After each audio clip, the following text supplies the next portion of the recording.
Thank you. I'd like to echo the thanks. It takes an entire team of protocol, everyone in the front office, everyone in the building to set these kind of things up. The protocol here, the protocol at NORD and NORTHCOM, and also at ACC. So thank you very much for this. It means a lot to Christy and I and the family. You know, we already feel welcomed here. We already feel part of the team. I'm gonna run through a few points, and most of the things are directed towards the team going here in our enterprise, both at 1st Air Force, which in times of need, AFNORTH, and then also for the CONR.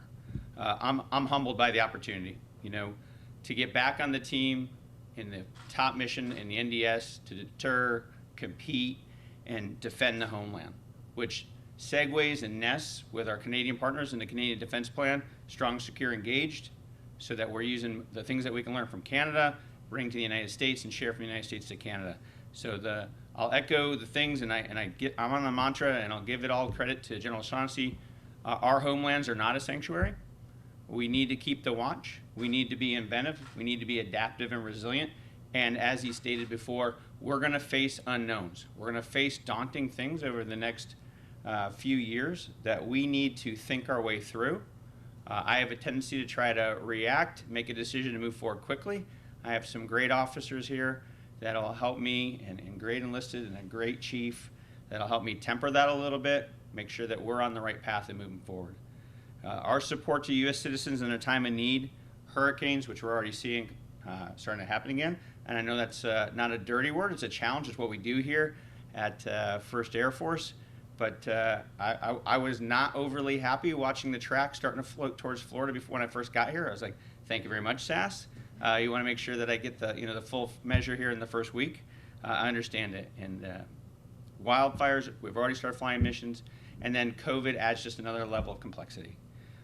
I really look forward to working not only with the NORD and NORTHCOM team, ACC, our 1st Air Force Enterprise, and AFNORTH and CONR. I'd like to take a minute just to thank for a couple people for their trust and confidence. General Shaughnessy, thank you very much. Thank you for your confidence in my ability. I hope you keep my personal cell phone, and any time that you think I'm not quite getting it right with the defense of the homeland and thinking ahead and trying to take care of both our American and Canadian counterparts, you give me a ring. I can always take advice, and I'll always admit if I make a mistake and move forward. General Holmes, you've been an exceptional officer. You were my mentor when I went through the Wing Commander course. We had a little time on the Hill, and I learned a lot from you when we did that, so I really appreciate everything you've done. And to both of you, you're both great Americans who've made a difference for your country. I know that your changes of command are coming up soon, and I wanted to thank you. I'd also like to mention just General Goldfein and General Engel, who both supported me for this position. SAS, really big shoes to fill. It seems kind of familiar. I don't know, let's see, Director of Operations, Fighter Squadron Commander, Group Commander. Then I set it out to be a mighty, mighty driver in the Eagle and go be a Wing Commander in Oregon. Otherwise, I probably would have followed in your footsteps there, and then Deputy Director of your National Guard here. So the nice thing for the team here, I think we think a lot alike, but we have different views, not different targets, but just different views on how to get to the target sometimes. And I would say 95% they're aligned. When they're not, he has better coiffed hair. He can express himself a little bit better. I didn't go to the academy, I just went to little school out in Indiana, so those are probably the 5% differences. But thank you for your leadership. Thank you for what you've done. You've set the bedrock here. We have a capstone way of moving forward and looking at it. I want to really appreciate that. To the entire 1st Air Force, AFNORTH and CONR Enterprise, I'll have a few points here. I can't say enough of respect of your proud heritage, of what you lean into. I mean, I'd gone through some hurricanes when I was growing up in Orlando. Nothing like having Michael roll over your town, lose everything that you have, move out of your houses, uproot your families, put your kids, anywhere from somewhere in Florida to Virginia to wherever you ended up, and then come back here and know that that core thing, that what makes the difference is defending your homeland, helping your U.S. citizens, what brought you all back here. A lot of people would have took a knee, and you wouldn't be blamed for that, and said, hey, you know what, I've had enough. A Cat 5, what could happen? Could we have another one? Yeah, it could happen. But you're all there, and you've come back to try to make a difference. And I really appreciate that. And then to my family. And enough's been said. They've supported me everywhere I've gone. I wouldn't be able to do the things that I've done and make the contributions that I hope I continue to make without them. I'm going to talk less about accomplishments because I have accomplished nothing yet here at 1st Air Force and CONR, and I really want to talk to the commands and the CWIDs. So to me, command is a sacred responsibility. You know, my responsibility is to lead and foster an atmosphere that empowers honesty and emphasizes professional standards. So I've been that way. For those of you who have known me before, I'll blame myself first and take the hit before anybody else does. I don't do that for too long because defensive BFM doesn't win a fight, and then I'll try to go offensive and figure out how do we fix things and make it better. So, you know, we're professionals. We're part of a professional of arms, and we can't accept anyone in the command or in the CWIDs feeling they must go along to get along. So if you see something wrong and you can't correct it and you can't fix it and you can't work through it, then bring it to us. So for me, every airman and civilian deserves to work in an environment of respect, trust, and professionalism. This doesn't mean you don't get constructive criticism. It doesn't mean it's not biting sarcasm, but you're going to get constructive criticism. You're going to get that ABMer, you know, air battle manager, fighter pilot debrief, have a little bit of a thick skin. It's not personal. It's about not doing the wrong thing over and over and making changes, adapting, getting better, and becoming that resilient staff that continues to make a difference, which is what you've been doing all along. So I'm preaching to the choir. That heritage and the significant challenges you've met and you continue to face is going to continue. You know it. That's just the business we're in, but that's what really sharpens the sword here and why you're on the tip of the spear. So we're not going to rest on our laurels. We're going to continue to make forward, but we're going to be respectful of our past and our heritage. I think the leadership team I have here is. Luckily, they've been here before me, and they can help me walk through that and continue to move forward. And again, a lot of that is to General Sasseval, previous 1st Air Force CONR commanders who unfortunately can't be here due to COVID, but they've all made a difference and they've all advanced the ball. And we've been lucky to have great air combat commanders and great Nord and Northcom commanders who helped us run a little bit, put us back in line if we weren't quite in the right place, and get to that next level.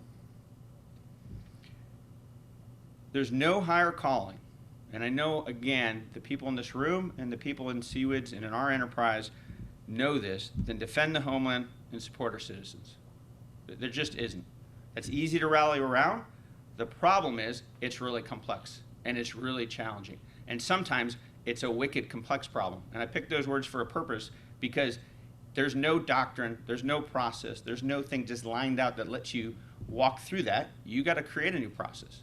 And things that you've done, SAS, like having the Air Academy here and trying to build when you have a little bit of downtime, which, you know, doesn't seem like we have too much. COVID kind of took that out. And then you go to wildfires, then you go to hurricanes, then they all start, and then you have exercise and you go right back. But those things that you've thought about are phenomenal because that helps in those little periods you might have some extra time to get ahead on how do we defend the homeland and where do we set our priorities, because we can't do everything all at one time. For COVID, like I said, it adds a new and complex challenge.